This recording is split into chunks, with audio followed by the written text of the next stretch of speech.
Hello, Anthony. Hello, Claudine. We're here to talk about IRS Notice CP90. It's basically the IRS telling you it's the final notice of intent to levy. That's right. Now, Yes. You've gotten notices of intent to levy from the IRS before. Yes. And you might have ignored those to see what would happen. And you said, hey, nothing happens at all, so I guess I'm getting away with it scot-free. Well, the final notice of intent to levy is the final notice.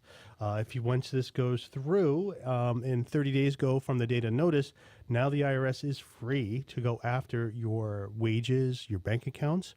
There's no court order. That's it. That's crazy. And one of the things that's pretty important here is that these notices come certified. Oh. Now, imagine this. You have a job. All notices or just this one? This notice, not all notices come certified mail. And I think it would be helpful for people if they didn't come certified, because it comes certified and you get the little pink sticker and it says, what is that in there? It says, I think it says IRS. Ooh, what could that be? I can't get to the post office. I can't be to the post office. Okay, well, if it was important, I'd get it, right? Well, no, you don't necessarily need to pick up the this notice for it to become operative. Like any IRS notice, as long as they mail it, they have proof that they mailed it. That's good enough for them. So many people never actually pick up this notice from the post office, and they're not home during the time when the mail is delivered. Yep. So that's pretty unfortunate, because the consequences for ignoring this cannot be the greatest. Yep. That you do, like these, there's a whole bunch of notices that give you a right to collection due process hearing. Yep. The collection due process hearing is something that you get with the IRS Office of Appeals, which is an independent agency of the IRS, and it kind of is. Mm-hmm. They look at things also from the taxpayer's point of view, not just the IRS. And when you're Okay. dealing with an IRS revenue officer, they don't have a lot of discretion. Even when they want to rule in your favor, they really don't have the discretion. A lot of times you have to go to appeal. But you're limiting your appeals if you fail to properly respond to the CP90 in time. Okay, so CP90 comes, you have 30 days. How do you request the collection due process hearing? Well, that's something with a form. Oh, okay. That is Another form. Another form, 12153. Okay. That is something that you send in. And there is actually a trick to that. Many people try to apply common sense to that, and that's their first mistake. There's an art form, unfortunately, to all of this stuff. None of this stuff is something that is really meant for the average taxpayer. It's meant for the person who truly understands how administrative law works. Because in there you have to propose some sort of remedy to them, and you have to articulate your reasons why. Okay. They'll give you a little bit of leeway, Yep. but you at least have to start that basis. And there's a publication one that comes with in there. The envelope will be a little bit thick, because there's a folded up newsprint booklet with it, publication one that goes over your appeals rights. And it's a good publication. I think it's well written, but I also understand administrative law.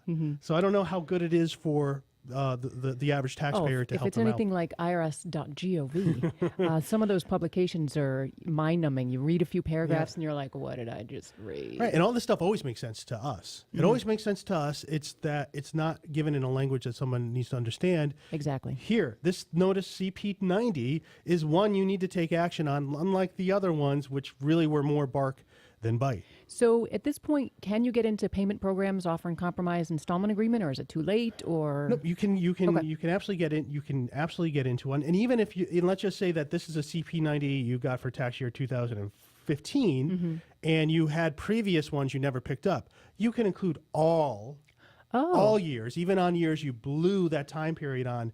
You can get those into the same collections hearing. They'll hear it all. Yep. So luckily they're not that draconian. The Office of Appeals is just like, you know what, we'll just review everything. Okay. Yep. What if you missed the 30-day deadline?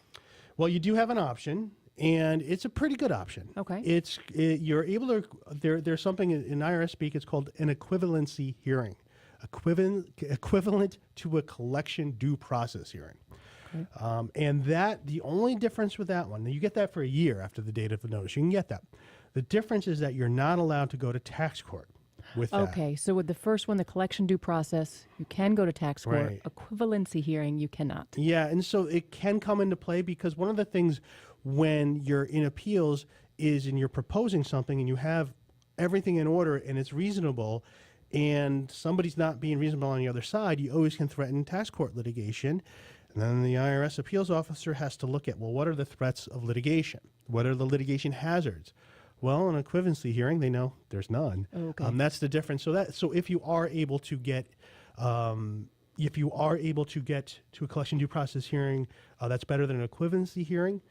Now, I would say this too. Something to understand about IRS appeals is they differ around the country. Oh. Yeah. The standard of quality of appeals officer, we have a little bit of a bias. Being in the Northeast, we actually have the best appeals officers around, really. And there's some areas of the country, too, that do. They're really sharp. In other areas of the country, they're not that good. We won't name We areas. won't name any. It seems... Just call us. It seems it's a little frightening, some of the things that we've been requested of that are clearly wrong and way out there. And that's why we're glad we say, look, you're doing this completely wrong. Here's our authority. If you don't agree with us, we do have tax court, and you're not going to look good in tax court. And then sometime we're able to get their attention that way.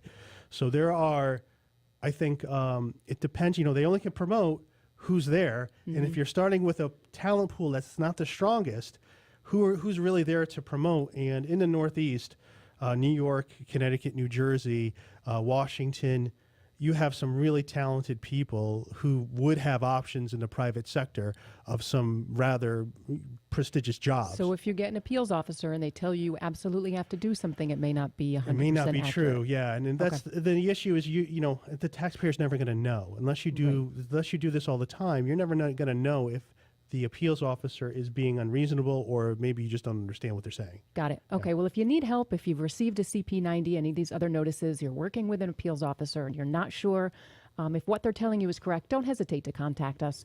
You can call us at 888-727-8796 or email info@irsmedic.com. You can like and comment below, subscribe to our channel for more awesome tax updates, and thank you for watching.